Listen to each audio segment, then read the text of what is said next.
Segment 2, what makes Roger Ailes Roger Ailes? I quote you, I built this channel from my life experience.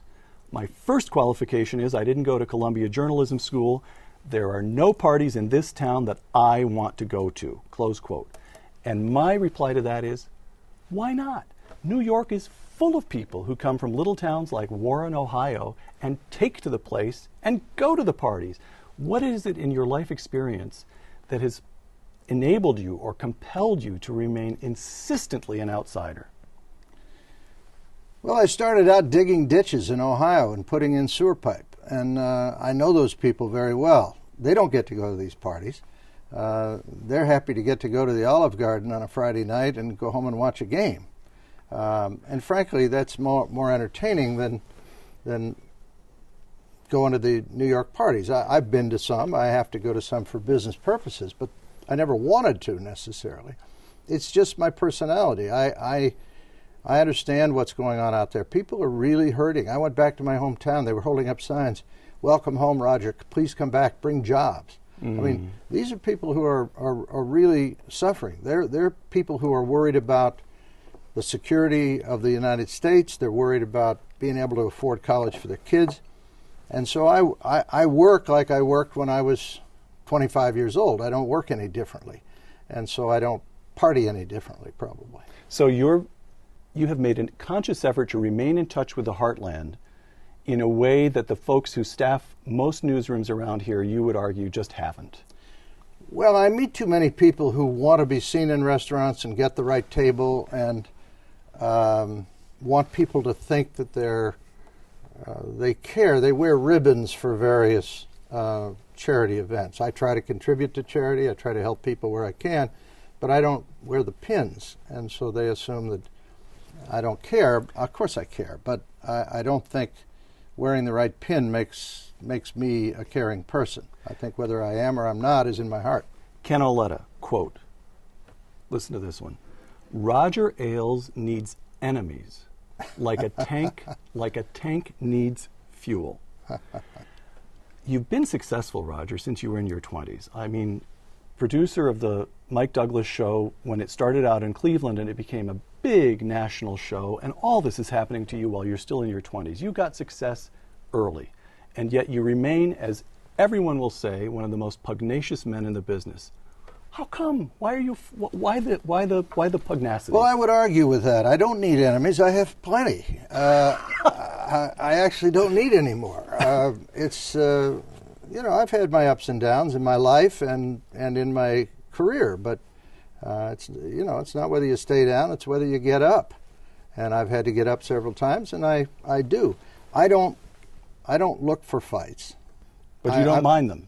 You don't mind well, them. I'm better at them than probably I should be, but I don't look for them. Okay. I really don't. I'm quite a happy guy and prefer to stay that way. But if somebody gets over the line or challenges in some incorrect way, I will respond because I don't worry about what they're going to write about me. You grew up in a factory town. Just on the demographics that would suggest Democrat background.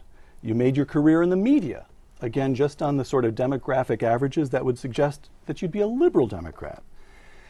The three presidents you helped get elected, Richard Nixon, Ronald Reagan, and George H.W. Bush. Where do your politics come from? Many of my family were Democrats, I think, and we grew up in a but they were World War II Democrats. They were very patriotic. They were very much in favor of the country. They might have been a little more pro-union or what have you.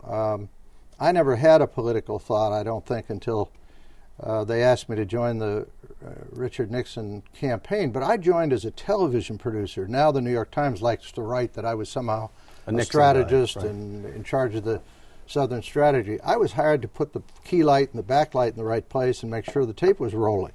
And I was a good television producer, and everybody said, this guy will never get elected on television. And I thought, that's a media challenge, and I'm pretty good at media. Let me see what I can do here. And I didn't disagree with his policies. I mean, I thought that... Well, can I just ask, sort of as a mental experiment, if in 1967 it had been Hubert Humphrey in the green room of the Mike Douglas show saying something about television, would you have just as readily gone to work for Hubert Humphrey as for Richard Nixon? No, because I knew Hubert Humphrey, and I knew Lyndon Johnson's policies with regard to Vietnam. Remember, So it was Vietnam. Vietnam, my best friend was killed in that war. I was too old for it. I tried to fly. I couldn't get into the flying because of eyesight when I was in my early 20s. Then by the time I was 25, I was out of range of draft and so on. But I knew a lot of people who went, and I didn't think that escalating 400,000 more troops warranted in a jungle that I didn't know what we were going to win. It's a little bit like Afghanistan right now. Now I understand the nuclear issue, but there is a problem. When you send people into war, you have to tell them what they're trying to win. Go in to win or don't go. Yeah. So your politics, with Richard Nixon, it was the silent majority, the heartland, the hardworking, the patriotic American. With Reagan, it was the Reagan Democrat. Again, hardworking, patriotic, tend to be in the heartland. Those are the people that you think of yourself as that kind of American. Is that right? I am not. I see myself between the Hudson River and the Sierra Madres. I don't see myself at the Beverly Wilshire Hotel or Le Cirque here in New York. Those are people who aspire to different things. The chattering class, they want to talk about these things, and they think Ahmadinejad wants to have a chat with us and that we haven't been enough outreach. No, he wants to actually cut our heads off and blow us up with nuclear weapons. And he's made that clear. But there's something about those people who think, oh, he's just kidding. He doesn't want to kill us. No, he wants to kill us. And so I tend to be a realist about things.